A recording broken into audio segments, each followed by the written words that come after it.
Good morning, good afternoon, whichever time zone you are in today. Thank you so much for attending today's webinar.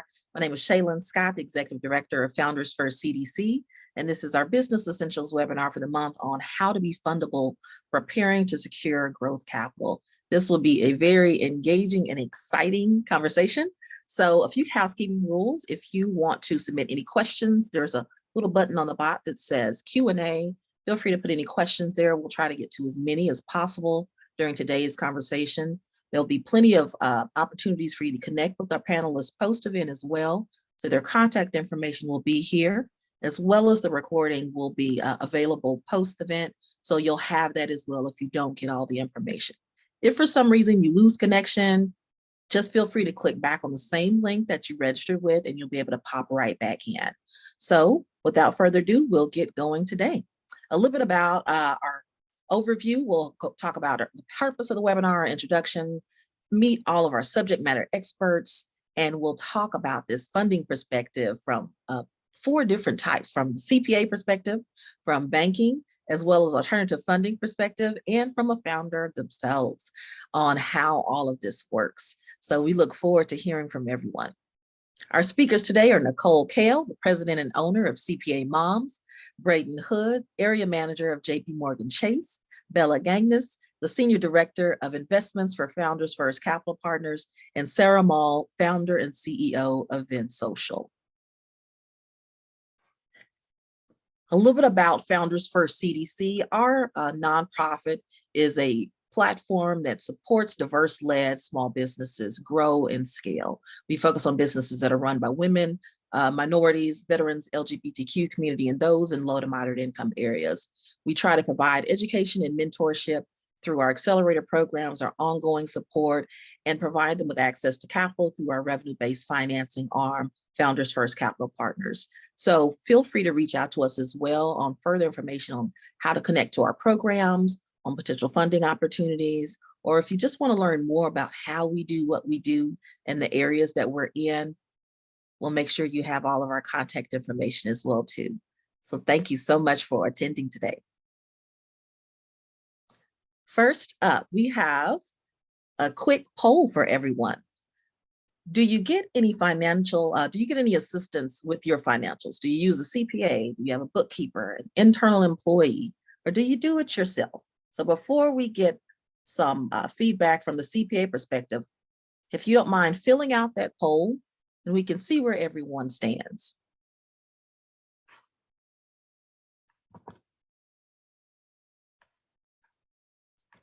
Okay, so a large portion of attendees today use a CPA, a few people a bookkeeper, some doing it themselves, and no one's using internal employees. Okay, so that's good to start. So let's start with Nicole Kell, a brief introduction, the president and owner of CPA Moms. She has been a CPA with over 12 years of accounting experience. She's owned her own firm for over 3 years with a finance background, extensive knowledge in financial metrics, SOPs, business compliance, a U.S. Marine veteran, bilingual in Spanish, and has a BS in accounting and finance from Western Kentucky University. So the floor is yours, Nicole. Welcome, welcome. Hello, everyone. Thank you. As Shayla said, I've had my own firm for over 3 years now. And since opening, I've put my focus on supporting real estate investors as they build generational wealth while also creating more time for the most important things in their life, the people and activities that they enjoy most. For real estate investors, funding is an important aspect of their business. I've helped many businesses get set up for funding, and generally I see this first point I'm about to make from the flip side. So most people are not prepared, and it's a scramble to get things in order. So the most important tip I can give you is to be prepared. I'd say from the very beginning of your business, check the box on the following items, and you'll experience less stress and be set up for success from the compliance and financial side. So first step, be compliant. Taxes and registrations are required legally. There's fines, fees, penalties, and interest that can be assessed if you aren't doing them and staying compliant. And funding sources will request these items. Now, legal documents are not necessarily required legally in the sense that you'll get fines or penalties and interest if you don't have them, but they should be put in place to protect you. If you're going into business with another person or entity, be sure to have an agreement outlining the terms of the relationship, how your profits and losses are allocated, what happens if and when you decide to close out the business. These are all important, and funding sources will more than likely request these items as well. The next tip is proper accounting. So up-to-date and accurate records are very important. A lender will request prior year tax returns and year-to-date financial statements. So depending on the time of the year you're in, you'll have to adjust depending on if your tax return has been filed. So like right now, if you're going to do funding, you may or may not have your 2021 tax return done. So they would ask for like a 2020 tax return, 2021 financial statements, and then even potentially year-to-date 2022 financial statements. So just making sure that those are up to date, you'll be ready for whatever they request from you. And as far as accurate, most people think of it as accurate to show a good picture to secure lending. But you also want to make sure that your financial statements are accurate from the sense that if someone with financial knowledge comes in, they can properly assess how much debt you can actually afford. So you don't want to have them set up to look really great, but then potentially get more than you can afford. You need to find a financial expert that will partner with you to ensure that you always have those up-to-date and accurate financial statements. Someone who can organize and structure your financial statements to show the best picture of your business. Someone who can give you tips on how to improve your financials in order to get the funding that you desire. This isn't always an easy task. You can find a firm that outsources booking to overseas, or someone that picked up bookkeeping by watching YouTube videos that will keep your books for like $15 an hour. Just keep in mind, you get what you pay for. If you use someone that's incompetent, you'll end up paying 10 times more than you would if you found the right person from the start. Also, you can find really great tax preparers, but what I've found is that generally great tax preparers are keeping your books only to the point required to report taxes. So they may not be set up to necessarily provide you the information that you need to run the business or to help you get funding. You need to really find a professional that fully understands the tax and accounting side of it and can advise you from a holistic approach according to the goals you're trying to achieve with your business. Now, also, most lenders are going to want 2 to 3 years of financial history, not 2 to 3 years of financial statements. So just to link this back to making sure you stay compliant, they're going to want to see tax returns to know that you're filing and paying those taxes and are up to date with the government. Because in case of insolvency, the government always gets paid first, and lenders know that. So I've introduced certain items that lenders will require you to provide. Some lenders may suggest additional items to provide a very clear picture of your business. What I suggest is that you provide as much good information as you can. This is not like an audit where you provide only what you're asked for because you don't want to provide something that may produce more questions. The more you provide, the better picture they'll have of your business. The more you can demonstrate how much research, time, and dedication you've put into the business. And the more you'll demonstrate your experience and knowledge and effort you're going to put in to ensure success, which are all really great things to show a potential lender and can only help your chances of getting funding.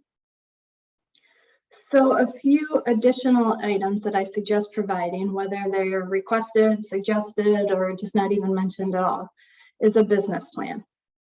If you aren't sure what it is, Google it. You'll find tons of information. But it's basically a document that's put together outlining the business, your competition, your marketing plan, resource requirements, and financial projections. Generally, people think of a business plan when you're first starting out, and which is a great time to have one. But you can have business plans later on in the life of the business as well, and really should, to have a clear picture of where you want the business to be moving towards. Your business plans may evolve as your business progresses. You may instead of having just a general plan, you may have a separate like marketing plan, personnel plan, and capital plan. But what they do is they require a lot of research and effort, which demonstrates how familiar you are with the industry and market that you're trying to enter or are in, and what obstacles may come up. They'll allow you to think ahead on how to solve issues that you may run into before you encounter them, and allow you to have a plan in place to avoid some of the common problems that businesses without a plan will have. There are plenty of resources to help you put one together if needed. Your local SBDC, Small Business Development Center, other experienced business owners if you're in any groups like that. And then of course, professionals, marketing professionals can help you on the marketing side. CPA can help you with the financial projections. It's just a really good document to have and provide to a lender. Other documents that will demonstrate how much time, energy, and effort that you've put into developing the business and the processes within it in a really efficient and effective manner are operating policies and procedures and accounting policies and procedures as well. Now let's circle back to specific tips on some financial statements. So certain things that most lenders are looking for as they review your financials. Consistent or growing annual revenue. They're also going to look for at least enough cash flow to cover the estimated loan payment for the loan amount you're requesting. Generally looking for total monthly gross income to be at least 1.25 to 1.5 times your total monthly expenses. They're also going to look that owners have invested equity in their own business.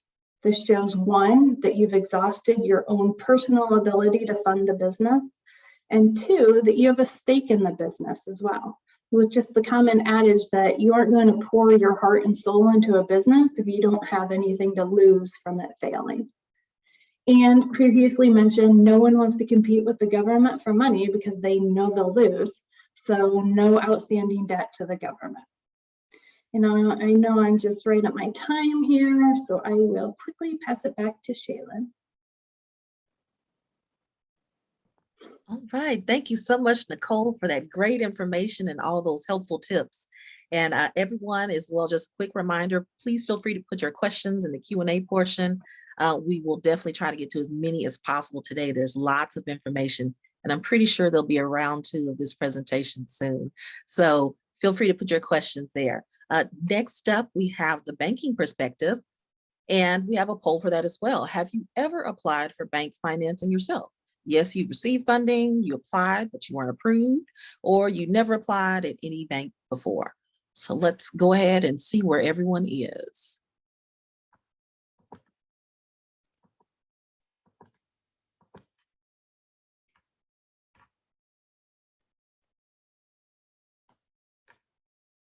Okay, so we have quite a few that haven't applied for funding from a local bank before, a few that applied that weren't approved, and some that have received some funding. So good to know. Okay. So next we have Braden Hood from JP Morgan Chase and Company. He's the area manager for Chase in the Dallas, Texas area, has over 12 years of experience in Chase and 20 years of experience in financial services. His goal is to understand the business in a way that allows Chase to bring unique insights and value to every interaction related to your business. He has a degree in family financial planning from Texas Tech University. So Braden, the floor is yours. Thank you, and thank you for having me today. I appreciate it. Glad to be here. So I'm going to briefly touch on credit and how you can use this as a strategy for your business. Now, as I'm very aware, you know, a lot of you guys, entrepreneurs and business owners, wear a ton of hats, and so the banking relationship is an important one, but it's one part of your business, right? You're running HR, you're buying supplies, you're buying inventory. There's a lot of things that you're doing on a daily basis. So, but I want to talk about how you can use credit from a strategic standpoint. You know, one of the big parts of credit is helping you manage your cash flow. We're going to talk a little bit about that today and what that means. You know, credit is a way to support a variety of specific business needs, and we'll talk about the different types of businesses and maybe what kind of credit those businesses need. And it's really all comes down to your cash flow and how your business manages your cash flow. So here's some things that are kind of go into an initial credit consideration. And a great example here, obviously the economy. From our standpoint, there's a couple things that stand out. A pandemic, right? We all just went through that. How that impacted your business, it really depended on your industry and where you are today. Another thing is the ownership and management, right? We want to see experience in that specific industry. What do your customers do? Why do your customers do business with you? Do you have a competitive advantage? How will you pay us back? The other thing is the operations and what has changed in your business model over the last 12 months or plan to make in the next 12 months. And I give an example of this is we had a client who was going through the pandemic and was really kind of B2B and did a lot of wholesale. And as some of those sources kind of dried up during the pandemic, they kind of had to pivot to direct to consumer. And it worked out really well. But being able to change your business model or being aware of your business model and your surroundings and being able to make those strategic decisions. And so having those kind of conversations with your bank and your banker so that you're kind of on the same page is really important. And then the industry, right? So, where are the trends today? 5 years ago, we might, brick and mortar was big and it still is important, but, you may see more direct to consumer online and things like that. So what are the trends in the industry? And where can you, how does your business fit into that?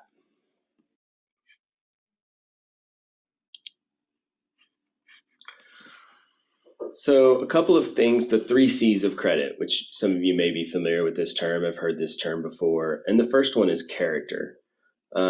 Business history, very important to us and to most banks, is your business history. How long have you been in business? Where is it established? The timeline. Like I said earlier, the management expertise. Another important factor is, what your direct industry experience has been. Personal credit history, that is important as well. And your business score is another factor we consider. The second one is cash flow. Cash flow is probably one of the most important. And as Nicole mentioned earlier, does your business have enough money coming in on an annual basis to pay back the loan? And so we look at this from a couple different perspectives. Revenues, net profit, what are the distributions? A lot of times we have closely held companies. Very, very common in small business space. And so a lot of times the personal and the business are very much intertwined in an early stage company. And so we kind of look at where's the cash flow, not only coming into the business, but maybe some of the personal resources as well. And then the third one is the collateral. So obviously we hope we never have to worry about this. That's something we don't like that, but we do have to consider it as part of our risk management. And cash flow is our first primary source of repayment, but that secondary source of repayment is typically the collateral. So, maybe you're using the credit to buy the collateral, or maybe you already have some existing collateral, for example, like accounts receivable or inventory or a building or something else that you already own that can be used as collateral during the credit decision.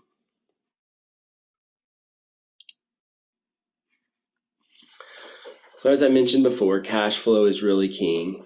And we've kind of got, there's 3 sorts of businesses here that I'll kind of highlight here. And some of you may fall into one of these, for example, a restaurant or a retail business, right? They're going to have daily cash flow. There's sales cash generated on a daily basis.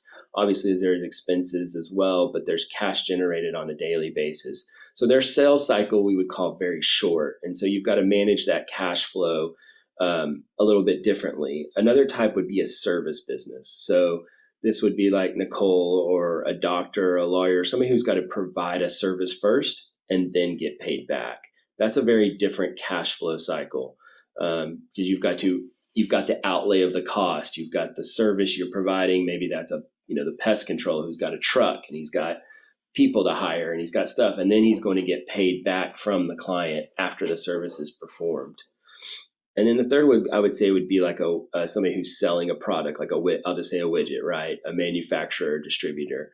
Also a very different, unique sales cycle, particularly recently with all the supply chain issues that I'm sure a lot of you are going through if you're in that space. That's a very different sales cycle where you've got to purchase the product or manufacture the product, then sell it, and then get paid back. That's a longer sales cycle. So there's all those different types of industries, and how your cash flow is impacted from that is something that banks definitely consider and look at, and also plays in a role in the type of credit you probably need to run your business on a day-to-day basis.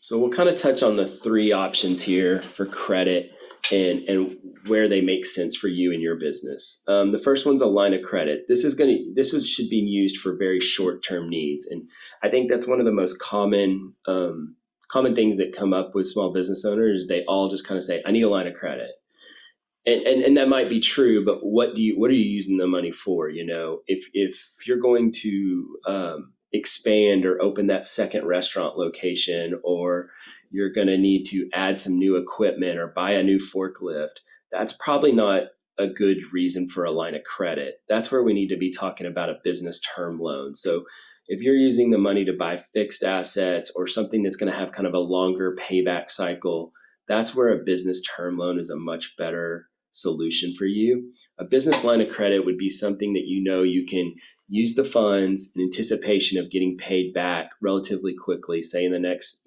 60, 90, 120 days, and then you could apply that money back to your line of credit. Every bank likes to see those lines of credit revolve, right? Nobody wants to see it turn into permanent working capital. So be prudent about that. If you get a line of credit, really use it for things you can pay back in a pretty quick manner. And the third one is the business credit cards.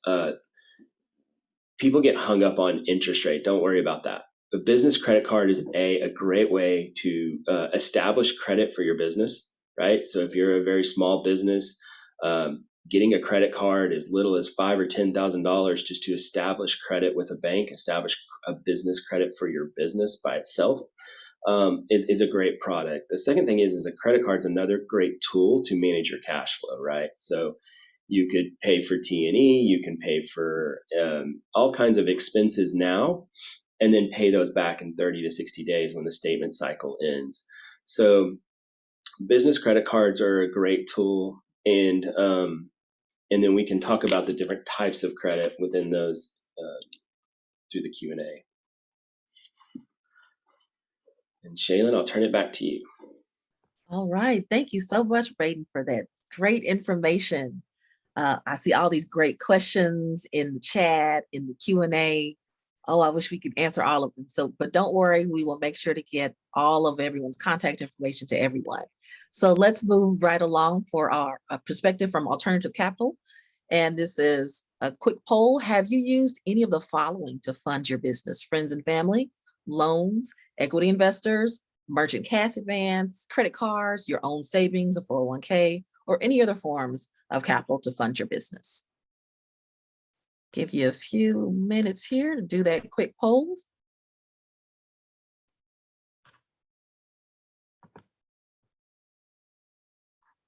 Oh, okay. A large percentage of you have used your own savings or 401k, a high number of credit cards, some friends and family. I need to tell you, friends and family, loans and equity investors, and a little bit of other too. So quite a good blend. So that leads us right to Ms. Bella Gagnes, our Senior Director of Investments for Founders First Capital Partners. She has been passionate about working with diverse founders to scale and grow their business. And she leads the investment team at Founders First Capital Partner, who specializes in supporting business growth by utilizing a broad set of impactful strategic and capital resources. She was formerly a director at Lighter Capital, an industry leader in specialty finance space, and she believes that increasing access to innovative capital sources is a crucial part of the mission. She has a degree in political science and a secondary background in the nonprofit sector, which gives her a unique and holistic perspective on economic empowerment and equity within the capital markets. So welcome, Bella, and the floor is yours. Thanks, Shaylon. Really happy to be here. Awesome to see everyone on the invite list. So we'll jump right in. I have quite a few slides, so I'll try to go relatively quickly and hopefully address a lot of the questions that I see have already been asked. So I will quickly go through this. Shaylon already talked about it. Basically, Founders First, specifically, we have this singular mission to empower traditionally underserved entrepreneurs by having kind of two sides of the business, one for strategic resources and one for capital resources. And so we're going to speak specifically to the capital side, which is where I come in. And this is where we have an alternative financing solution that can work in tangentially with banks, equity, et cetera. So I'll talk through more of the specifics here. So essentially with alternative lending, specifically with revenue-based financing, I like to paint a picture of kind of this capital market space. So you really have your traditional banks on one side, like what Braden talked about, and then you have your more institutional equity-based financing on the other side, both of which can be great. We, as an alternative lender and an impact investor, are really in this middle ground. Whereas compared to a bank, we are going to be much less restrictive typically and much more flexible. So we're not going to be an asset-based lender. We're not going to care about the value of your house or your car for collateral, your personal credit score, all of that kind of stuff. And then typically we're not going to have any restrictive covenants in our deals at all that, you know, make it so you have to have a certain amount of cash in the bank or ratio based or anything like that. And then compared to the other side of the market, we are fully non-dilutive. We're out of your cap table. We're not asking for any board seats or any dilution of that sort. So that being said, we have kind of three different times that we are getting involved most often. One is the kind of first and foremost singular lender for a company. Maybe they've predominantly been bootstrapped, funded with their own family and friends, profits, cash flow, et cetera. And we can come in and be kind of their first long-term growth capital partner. The second is, you know, working very well with things like banks and equity. So we can absolutely come in, help bridge in between, you know, a seed round and an A round, help diversify the capital stack in that way, help companies, you know, increase their valuation, really look super favorable for the time that they go raise another formal round. And then we also are very, very friendly with things like banks and SBA. So we'll oftentimes be able to take a second or junior subordinated, you know, whatever nomenclature you want to use, we can take that second position in the debt stack, meaning that if a company has, you know, an existing term loan from Chase, as an example, assuming the debt capacity and size of the business makes sense to us, we oftentimes can come in, sit kind of subordinate in that debt stack, and again, help diversify the capital sources in that way. So they kind of have some institutional bank money, and then they have some, you know, more alternative, flexible, variable payment type money behind it as well. So then speaking to the specifics of revenue-based financing, so it is most similar to a bank term loan in the way that it is a full amount wired advanced on day one, and then it's repaid on a monthly basis over a predefined term length. The key difference here is that instead of a fixed monthly payment, you're paying a fixed percent of your monthly revenue until the loan is paid back. So the term is more of a rough outline of our understanding of the model, the performance, the projections of the business, and trying to have a fixed percent that we think, if we take that every month, will comfortably get you to that total repayment that we're targeting comfortably by the end of, say, a 3, 4, 5-year term. So it's much more, again, variable. It creates this really dynamic partnership where our interests are aligned, because however well the company does in a month is proportional to how much they pay back on the loan. So you can see in this, you know, little visual here, it's really just a representation of, you know, if you do $100,000 in March, you're going to pay us in this example, you know, 5%, let's call it, back of that revenue, 100,000. In the next month, maybe you have a down month and you only make 40K. You're still going to pay us the same percentage of that. So your payments to us ebb and flow with the way that your cash collection, any sort of seasonality or payment timing occurs, that's going to be reflected in the way that the loan is paid back. So I think talking through a quick example here. So because of the fact that we don't have an equity upside and we don't collateralize any personal assets, the key way we're able to get comfortable with our lending risk, and really the starting point for all of our analysis, is going to be predictability of revenue. So we're very industry agnostic. We work with, runs the gamut as far as whether it's tech or SaaS or service-based businesses, light manufacturing, tech-enabled services, consulting. It's very broad, but the common denominator across the board is always going to be some level of repeatable, predictable, sticky revenue models. And that's also how we assess debt capacity. So we think of debt capacity for a given business as a percentage of that annual predictable revenue, typically ranging between about 15 to 30% is, again, how we think about debt capacity.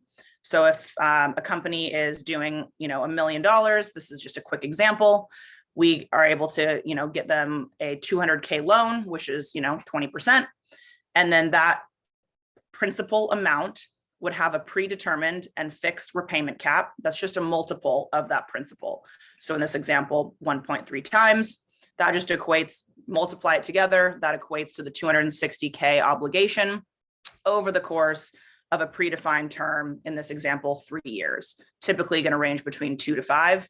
And then every month, the way that it's recouped, every month you're making one payment that's calculated by taking that single digit fixed percent of monthly revenue until such time as that 260K is met. Our model, our analysis is telling us that if we take 5% of company X's revenue, that in 3 years we'll comfortably hit that repayment. Of course, there's scenarios where you either under or overperform the model and it's looking like you're going to pay it off sooner than 3 years, or like it's going to go a little bit longer. In either situation, we will work with the company. We are an impact investor at the end of the day. So it's always going to be a, hey, should we refinance? Should we restructure? Should we add more capital and extend the term accordingly? Those kind of questions are always going to be at the forefront. So it's very much, like I said, it's not a true, maturity date. It's much more of kind of a term outline. And so, as I mentioned, we can come in behind SBA and banks. And then the kind of check sizes we're looking at are going to be that 15 to 30% of annual revenue, with the maximum capacity of growing up to 2 million. So a big part of our mission and our model is to be a long-term growth partner with our clients as well. And so even if we're just getting, a $50,000 loan out the door on a first loan, that's our minimum. And we view that as the start of a partnership, kind of the foot in the door with a company.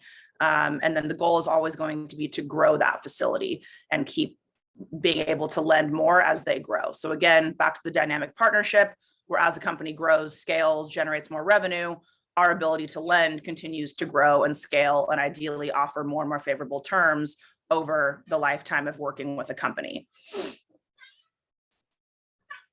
And so quickly going through, what we're looking for this type of model.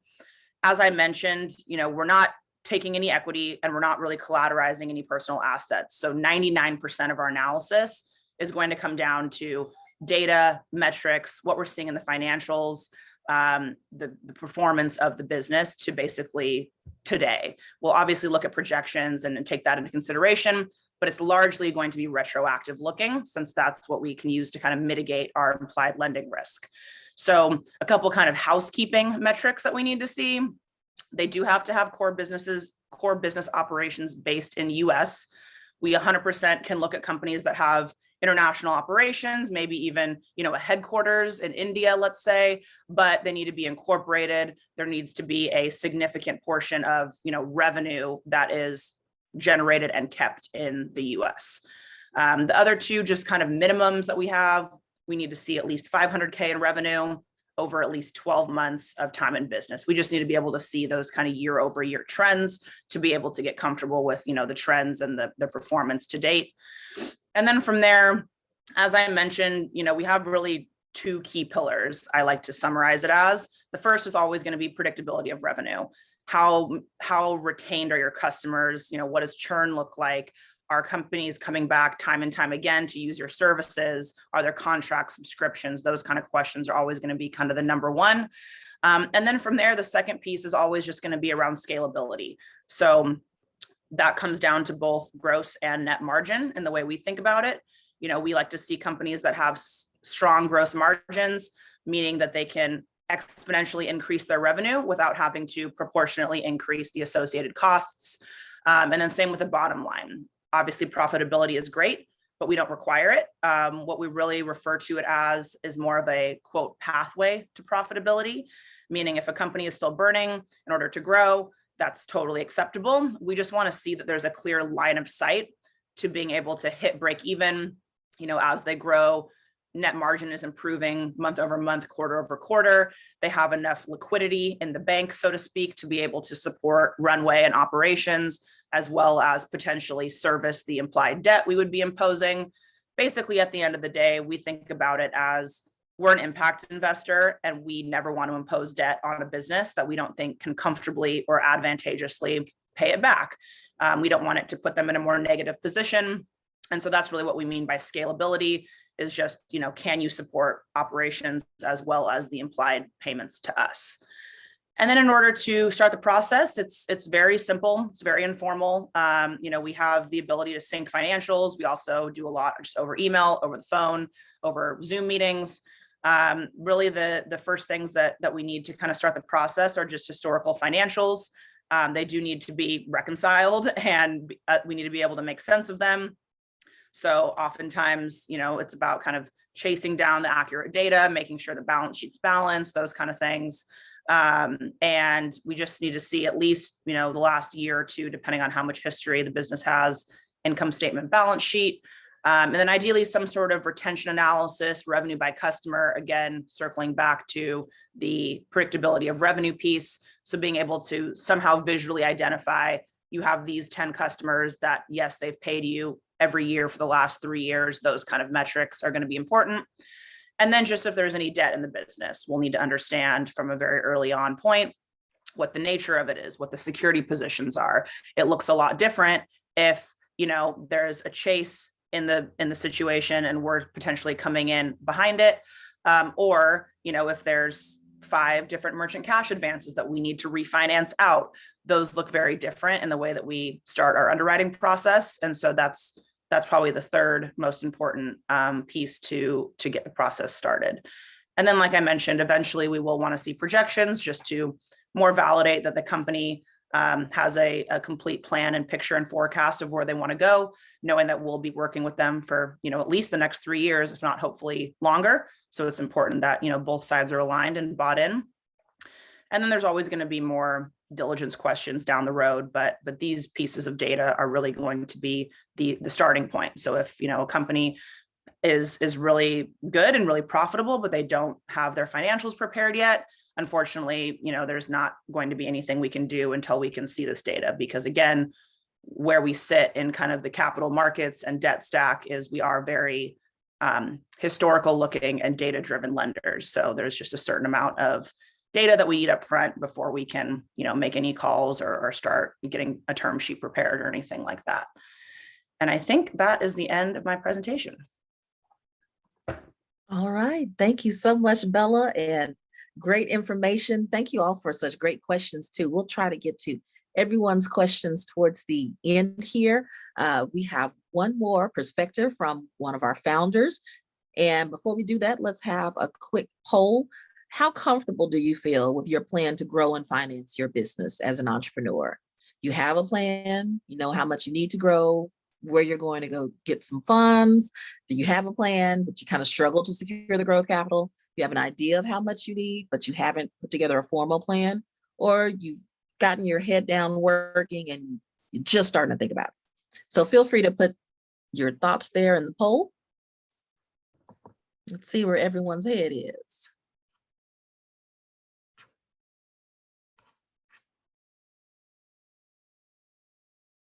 Okay, a nice little blend. A few people have a plan on how to secure their growth. Some have an idea, a few just now starting to think about it. Okay, a good mix. Well, next up we have Sarah Moll from Vin Social, the founder and CEO. She formerly worked in the New York fashion industry, a certified sommelier, and other credentials in 2014. Vin Social brand was established in 2015. Incorporated and established as 2020, and a supporter of sustainable, diverse-led craft brand. She's also a lovely mom to Cora. So welcome, Sarah, the floor is yours. Thank you all. So great to be here. Hi, founders. I see you. I've been in your shoes. It's not easy. Hopefully, I can share some really valuable insights and experiences with you today. I'm super fortunate to have had the opportunity to work with the amazing Bella. Great presentation, and become ultimately financed through Founders First. So very, very thrilled to have them as a partner supporting our growth. So, whether you're ready for them or not, like, keep them on your radar, and it'll be worth the hard work getting them as a financing partner. So a little bit about VinSocial. We are a virtual events company today with a national alcohol gifting fulfillment network, and we're dedicated to helping companies meet the challenges of relationship building that's really been created out of this COVID experience, this fast-moving and highly disruptive business environment. So we do sales enablement, client retention, team building in partnership with companies like Salesforce, Amazon, Adobe, some incredible companies are clients of VinSocial. And the way we do that is essentially we leverage my industry access as a sommelier, as a wine industry expert, to these incredible craft beverage brands. And we develop programs around them and bring the product, interactive exploration of the product and the storytelling of the brand to life in an interactive virtual tasting. But this is all designed for our clients to really build and fortify relationships in the virtual world. So sort of a new business model. And so let's back it up a few decades. This is not the beginning of the story. Before starting VinSocial, as Shaylin mentioned, I worked in the fashion industry. I got a degree in fashion design, grew up in the Midwest, moved to New York City, worked for a decade in this really challenging and very fast-paced industry, which was incredibly valuable just for sort of business foundation and experience. But after about a decade, I had supreme burnout, and I had a pretty obvious entrepreneurial itch. I grew up with two entrepreneurial parents who had small businesses my whole life, and I think it was sort of my destiny. So through an exploratory period, I found my way to wine because it was a subject of interest, but also because I saw an industry that was pretty antiquated, had a lot of room for disruption and transformation. And obviously that is very enticing to someone who has an entrepreneurial bent, right? But for many years, as founders, I know, like, you don't just start with revenue, right? There's a lot of planning, there's a lot of foundation. And so my husband and I bootstrapped VinSocial and spent many years really as a test kitchen, building the brand, testing, creating a business plan. And I really worked as a one-woman show for a long time, helping companies entertain their clients and their teams in New York City. And then the next evolution of VinSocial was really to go online and create an online store, our version of a social club meets wine club. And we had all these amazing plans laid going into late 2019, which was going to involve great travel and in-person events. And then dun, dun, dun, we know what happened, right? Enter COVID. Everything we had been planning for essentially got wiped out. But what do founders do? We get scrappy. And we harness resilience and flexibility, right? My favorite quote to live, I literally live by, is the path to success is not a straight line. So keep that in mind, right? Perfection is probably not a reality. So what do? We pivoted. I sort of scrapped the original business plan, the business itself, reformed VinSocial Corporation because I spotted a real opportunity to sort of be in the right place at the right time. We pivoted very aggressively into the virtual event space and went after companies that I'd worked with in the past and net new companies to help them pivot all of their corporate client entertainment, their quote, wining and dining into the virtual world, and really was sitting at the bleeding edge of this whole new, world of virtual events. So from sort of Q2 of 2020, we exploded. We put one little ad out on LinkedIn and went from zero to over $1 million in revenue in a year. Went from a team of literally 1.5 to having to scale and build a team remotely during a pandemic. I mean, probably a few gray hairs that you cannot see through the screen were achieved. But what do you do when you're growing? You need capital. You need capital to support growth.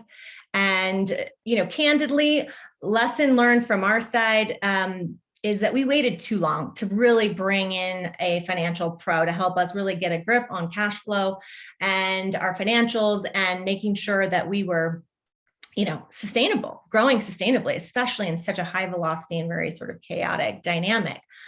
But when we went out to seek capital, we faced a lot of challenges, as it sounds like a lot of you have, based on your poll. So challenges that we personally faced were not enough time in business, right? Business essentially was formed, the corporation was formed in 2020. So I had only a few months of business, didn't have enough credit history. There were years of my husband and I bootstrapping our business on our own personal credit. So credit wasn't great. What's the next best founder trait? Resourcefulness, right? You've got to do what you got to do. And so we actively started seeking alternative resources for capital. The first being not the most ideal, but you do what you got to do is MCA loans, right? Merchant cash advance. So very expensive, but very easy to get. And I think when used wisely, can be a strategic tool, which is what we did. We knew we had plenty of cash coming in and we needed to float some things for purchasing products or paying team or bringing in a net new consultant or something to help us with this wild growth. And then, I realized too that I should probably bring in some actual investors. And so I decided after a lot of, trial and erroring, talking to VCs, talking to angel investors, that given our stage, given the sort of nascentness of our business, which is virtual events, and there was really no comparison set prior to 2020, we decided to harness equity crowdfunding. I don't know if any of you heard of this, but it's really quite net new from a fundraising perspective. Just approved by the SEC within the last few years. And there's lots of companies now that facilitate equity crowdfunding rounds. We personally used WeFunder. But the rationale here was that I could raise a friends and family round from my community, all the people that love me, have been watching me hustle over the years, but do it in a way that was very organized and professionally done. So I didn't end up with, say 200 people who put, $200 in on my cap table. So highly recommend that as an alternative route, especially in the early days when you're looking for that pre-seed or seed capital for growth. And then eventually what we did was we, once we crossed that, and I think I'm not even sharing my slides, I'm sorry, but that's all right. I'm just going to keep going. We crossed the 1 year mark in terms of revenue history. We crossed that $1 million mark, and it was very much like a whole new, future, and that we could start talking to more sophisticated lenders and financiers. And so that's what we did. We knew we wanted to, really preserve equity and not continue to just bring in equity investors. And that because we had such positive cash flow and such positive growth, that we could start to leverage debt financing. And, there's plenty of lessons learned throughout this process, right? Lots of lessons learned through doing, failing, and ultimately succeeding. And I'd say one of the biggest pieces of advice that I have is that, you really need to, as Nicole said, plan ahead, right? You can't just be like, I need financing, I'm going to go get it. There's so much foundational work and organization of your financials and storytelling, and it's a lot of work. And so I think, biggest piece of advice attached to that is that you need to be prepared to allocate resources towards fundraising, not just time resources, but money resources, right? And this may seem counterintuitive, especially the money part, because you're like, I'm looking for money because I don't have money, right? Well, it's so important, no matter, it's just, you got to invest in having a pro help you, right? I wasted way too much time and money on, free advice, leveraging mentors or family, when I should have just gone and hired the pro, and it would have been probably swifter and saved me more in the end, which is something I love that Nicole said as well. So invest in a fractional CFO. There's so many amazing services out there, fractional CPAs, and specifically those that are, catered to the startups, catered to the founders, and have, pretty founder-friendly pricing structures. And last but not least, be resilient, have a plan, be prepared, and, just keep trying. It's again, not easy, but the hard work truly does pay off. And I think if I had to do anything over again, I would have, put more attention towards being organized from a financial perspective early on. I would have spent the money on the pros earlier, versus trying to sort of wing it. and, would save me a lot of time and nerves, essentially. So that is sort of the long and short from my perspective. And I would love to, obviously take any specific questions. All right. Thank you so much, Sarah. Great presentation. Now, this is what everyone's been waiting for, all the Q&A portion. And when you registered, there were so many questions that were already sent in, as well as the live questions too. So we'll try to get through as many as possible. But as a reminder, this will be sent out post-event, as well as all of the panelists' contact information if you have specific questions. And please continue to follow us, because a lot of the questions that you'll ask, we'll try to answer in content throughout our social media channels, as well as our newsletters and other webinars and events that we host as well. We kind of use that to frame what you want to hear. So we'll start with the first question, since we were just talking about getting things done earlier, getting a professional to do it. I'll start with a question for you, Nicole. One that came in was, what's the difference between an accountant, bookkeeper, CPA, CFO, and when should I have one of those versus the other? Okay. So bookkeeper can come in and do transactional day-to-day entries for you. They range from no training or very little training up to CPAs perform bookkeeping services. So really educated, lots of experience people. And to me, an accountant and a CPA is the same, but I think that they've kind of transitioned to where a lot of people perform accounting services but don't necessarily have a CPA.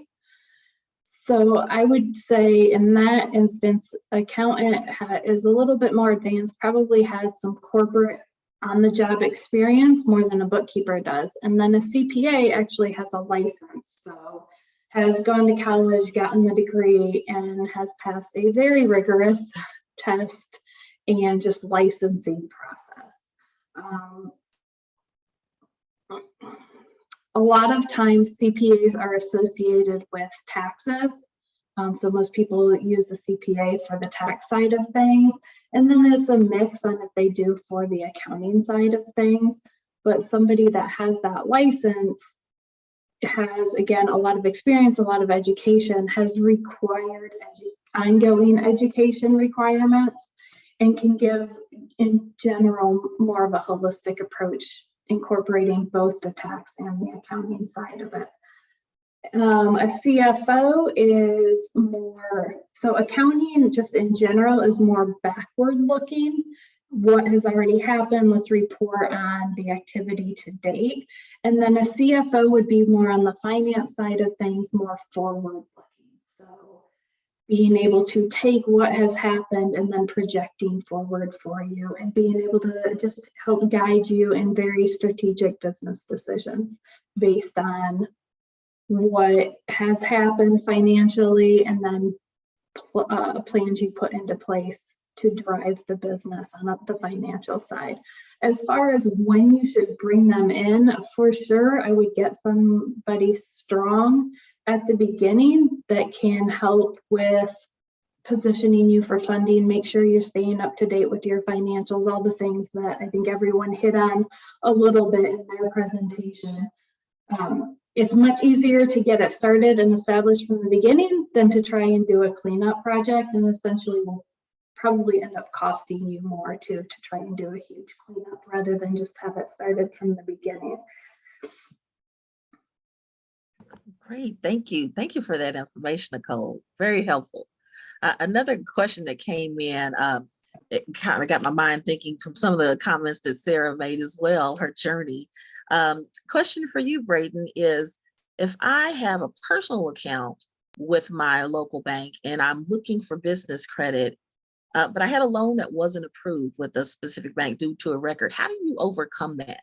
Or is there a journey that you go down once you've been denied?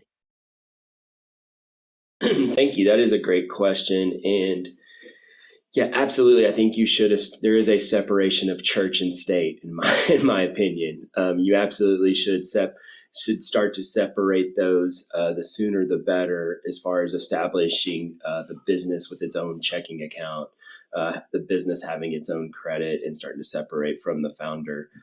Easier said than done, I know, but just from an accounting standpoint, having those things separate. I would say from a decline standpoint, that's a great way to get feedback. Find out, the bank, generally, if you have a banker that can advise you or tell you why the bank was declined, or if you get a letter from the bank, generally they'll list 2 or 3 items in there of why. I would always start with your existing bank, just because they have some history on you. They can see the revenue, the deposits, the credits. They can sort of see the cash flow. But every bank has a different risk appetite. And in fact, I would say probably in the last 4 or 5 years, there's all kinds of resources for financing that probably didn't even exist, right? From the fintech models, as well as non-traditional bank lenders. So there's a ton of resources out there, and everybody has a different risk appetite. So I would start with my existing bank, but I would talk to a lot of different lenders, because everybody has a little different perspective. Thank you. Thank you for that. And kind of speaking along the different types of funding that's available. A question for you, Sarah, that came through was, who were some of your earliest champions when it came to funding, or who showed you the ropes, and did they do anything in particular to kind of help you along that journey? I saw you move from one step to the other. So did you have someone that kind of guided you? Definitely. I think that's another piece of advice that I omitted, which is, as early as possible, sort of build your, even if it's informal, sort of board of advisors, right? And these should be people that come from diverse professional backgrounds.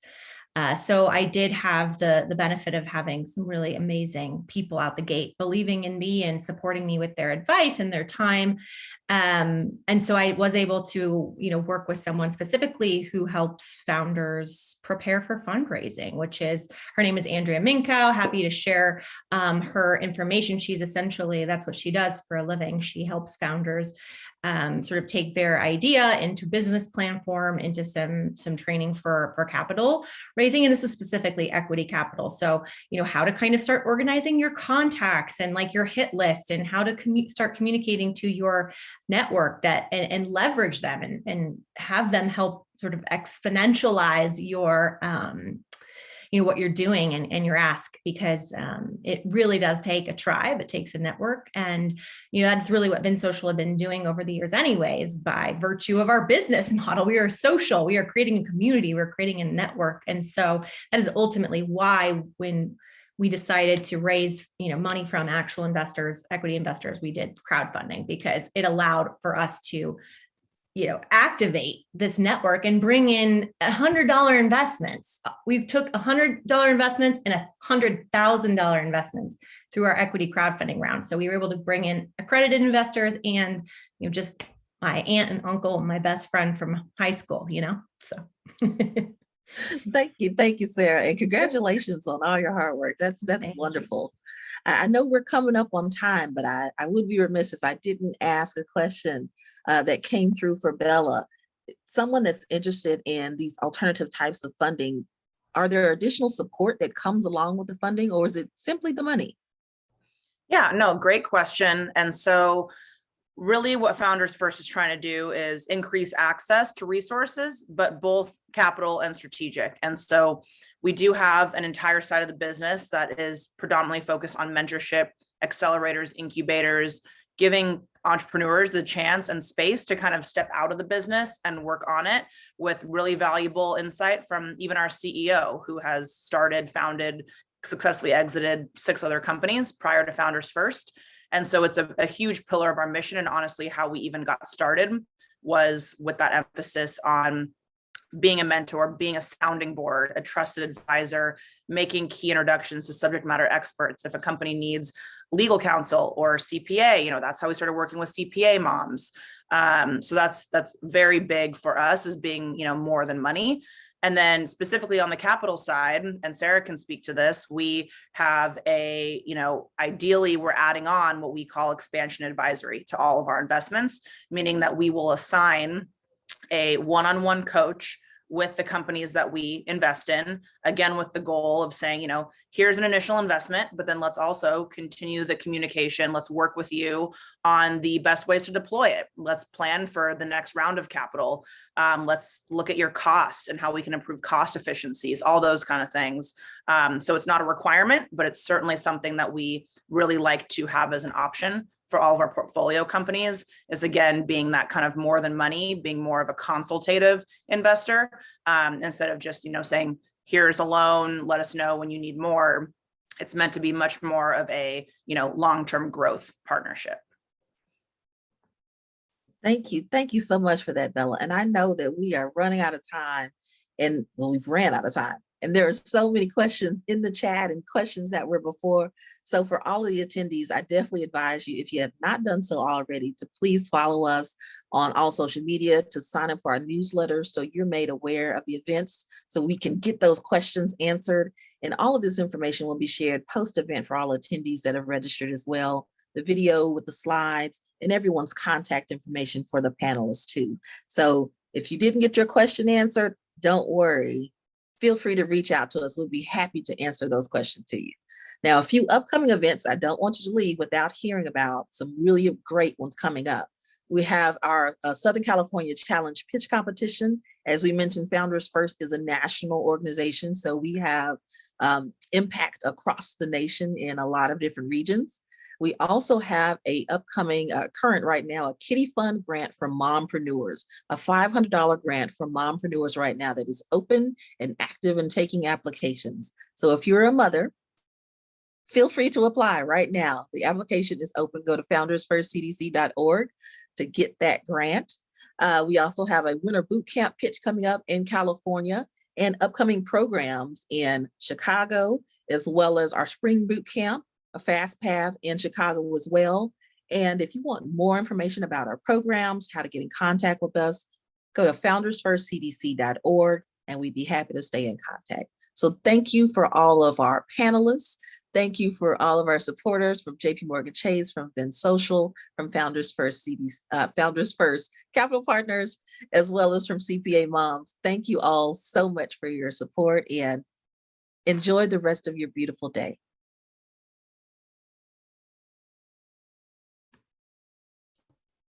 Thanks so much, Shaylon, and everyone else. Thank you. Great job. Great.